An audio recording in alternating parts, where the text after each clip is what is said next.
Siapa yang menghubungi saudara Ricky? Ibu minta tolong. Coba saudara cerita dari situ. Terus ibu nelpon suruh Richard atau saya nggak tahu siapa yang ditelepon tapi nyuruh pulang. Terus ibu nelpon 2 kali disuruh cepet-cepet pulang, Om Ricky sama Om Richard. Terus Om Kuat nyuruh saya untuk nutup pintu kamarnya ibu semua. Saya tutup, Om Kuat saya tidak tahu kemana selanjutnya.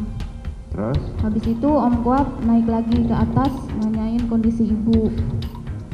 Lama-kelamaan Om Ricky sama Om Richard datang.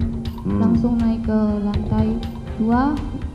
Terus tanya, Bi, mana ibu-ibu? Di dalam. Terus Om Ricky sama Om Kuat masuk ke dalam. Habis itu Om Richard bertanya ke Bibi, saya ada di depan kamar mandi, pintu kaca. Bibi, Susi kenapa nangis? Saya jawab, ibu lagi sakit Om. Habis itu saya turun ke... Siapa yang nanya begitu? Om Richard. Oke, terus? Terus saya turun ke kamar saya ART di... Para penasihat hukum pihak Ferdy Sambo dan Putri Chandrawati tetap berpandangan bahwa persoalan pelecehan seksual justru yang pertama kali terjadi. Sebab meski hanya diketahui oleh Putri Chandrawati seorang, namun kekerasan seksual kerap tidak disaksikan oleh siapapun. Jadi apa yang kemudian bukan diasumsikan peristiwa di kamar yang mereka lihat. Apa yang diasumsikan kemudian itu adalah pelecehan seksual yang terjadi pada saat itu ketika mereka tidak melihat. Nah, kemudian kita bertanya, lalu apa bukti dugaan kekerasan seksual tersebut? Kami sudah mengidentifikasi ada 4 bukti dugaan kekerasan seksual. Mengacu kemana bukti-bukti ini? 1, mengacu pada Kitab Undang-Undang Hukum Acara Pidana. Yang kedua, mengacu pada Undang-Undang Nomor 12 Tahun 2022 tentang tindak pidana kekerasan seksual. Jadi ada beberapa bukti yang memang diakui di sana. 1, bukti keterangan saksi korban. Tentu Bu Putri lah dalam konteks ini, tapi apakah itu bisa berdiri sendiri? Pasti tidak bisa. Harus dikonfirmasi dengan bukti yang lain. Bukti apa? Ada hasil pemeriksaan psikologi forensik yang dilakukan dalam perkara ini selama proses penyidikan. Siapa yang meminta pemeriksaan ini? Bukan penasihat hukum, tapi penyidik di Bareskrim, di Mabes Polri yang meminta asosiasi psikologi forensik atau APSIFOR yang punya keahlian melakukan identifikasi itu. Apakah bukti ini diakui? Bukti ini diakui, kalau di KUHAP kita bicara ini bukti surat. Hasil pemeriksaan secara pro justisia. Kalau di tulisan hasil pemeriksaan itu ada tulisan pro justisia di sana. Kemudian di Undang-Undang TPKS Undang-Undang 12 tahun 2022 ini juga diakui sebenarnya. Jadi keterangan satu orang korban. Kenapa ini menjadi penting? Karena dalam situasi kekerasan seksual seringkali nggak ada saksinya.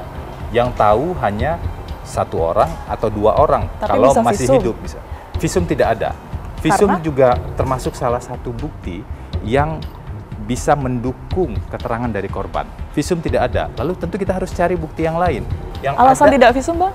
ya, itu ada banyak pertimbangan pada saat itu karena situasinya memang bagi Bu Putri itu sangat memalukan dan sangat kondisi yang tidak memungkinkan untuk harus menyampaikan ini ke pihak eksternal sebelum bicara ke suaminya. Baru bicara ke suaminya kan pada tanggal 8 di Jakarta. Dan Pak Ferdy Sambo tidak mengarahkan Ibu Putri untuk kemudian melakukan visum Kita tidak kepentingan bisa, hukum misalnya. Kita tidak bisa mengatur apa yang terjadi pada mereka di tanggal 8 tersebut. Menurut keterangan? Karena kondisi yang sangat emosional ketika setelah mendengar keterangan istrinya, maka dalam rentang waktu sekitar 1 jam 23 menit dari ketika ia mengetahui sampai terjadi penembakan di Duren 3, eskalasi emosi itulah yang kemudian mengantarkan peristiwa ini Artinya terjadi. memang tidak ada pembicaraan ataupun rencana visum sedikit pun. Kami tidak menemukan satupun bukti terkait dengan visum. Yang ada adalah pemeriksaan psikologi forensik yang diminta oleh Bareskrim atau Mabes Polri pada orang yang punya keahlian. Itu bukti kedua.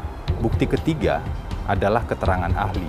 Psikolog yang melakukan asesmen dan pemeriksaan tersebut sudah diambil keterangannya di depan penyidik dan tentu nantinya kita harapkan juga memberikan keterangan sebagai ahli. Ini adalah bukti ketiga, diakui oleh Kitab Undang-Undang Hukum Acara Pidana, diakui juga oleh Undang-Undang TPKS. Yang keempat, bukti petunjuk. Itulah porsi dari Susi, itulah porsi dari Kuat. Susi tidak mengetahui peristiwa di kamar. Nggak ada yang tahu peristiwa di kamar. Artinya ya, Bang. Susi hanya mengetahui peristiwa setelah itu. Makanya disebut sebagai petunjuk, makanya disebut sebagai circumstantial evidence. Bukti langsungnya hanya Bu Putri yang bisa mengatakan, hanya bisa diverifikasi oleh pemeriksaan psikologi forensik. Susi hanya melihat peristiwa di luar itu. Makanya di proses persidangan kita uji. Kami mengidentifikasi untuk kepentingan pengetahuan, tapi ya, membandingkan keterangan Susi di persidangan pertama, kedua, dan ketiga, untuk bagian dia menemukan Bu Putri tergeletak di depan kamar itu firm ketiga-tiganya.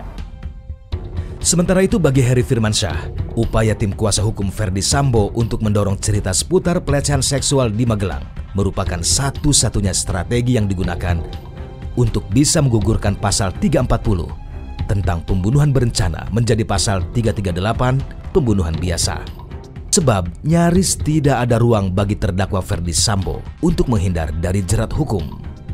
Kemudian juga ada kesaksian dari Kuat Ma'ruf dan juga Susi, Mas Heri, yang di sini juga cukup bisa disoroti karena ternyata keduanya ini tidak melihat adanya pelecehan seksual di Magelang dari yang sebelumnya ini menjadi pemicu gitu ya dari pembunuhan Brigadir Yosua.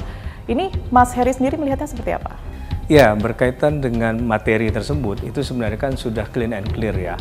Sudah dikeluarkan produk hukum yang bernama SP3 kalau saya tidak salah, itu sudah ada surat perintah ya? Penghentian penyidikan. Berarti dengan kata lain itu nggak naik ke penyidikan. Berarti kalau tidak sampai naik ke penyidikan, berarti perkaranya bukan perkara pidana. Karena untuk naik ke proses penyidikan itu harus minimum 2 alat bukti yang cukup. Nah, minimum 2 alat bukti itu berarti kan belum terpenuhi dalam konteks ini. Maka kasus yang tadi dikatakan adalah materi pelecehan itu ya tidak terbukti sebelum masuk ke persidangan. Dan menurut saya itu sudah clean and clear, sudah final, sudah mengikat ke semua. Jadi tidak perlu lagi sebenarnya mengulik lagi persoalan tadi, karena berarti mengenai kalau pelecehan kita seksual. Ya, kalau kita mengulik lagi soal itu berarti kita menyoal tahapan di awal lagi. Tapi dari kalau proses dari lidik dan sidik.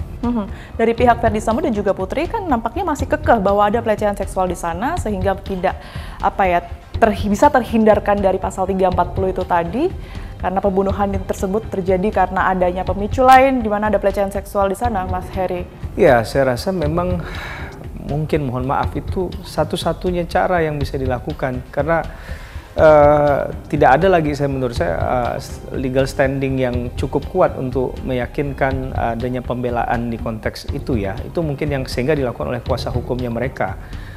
Sekali lagi kita kalau kembali ke pasal dakwaan dari jaksa ini kan 338 dan 340 KUHP. Berarti ada perbuatan material terbunuhnya atau hilangnya nyawa seseorang.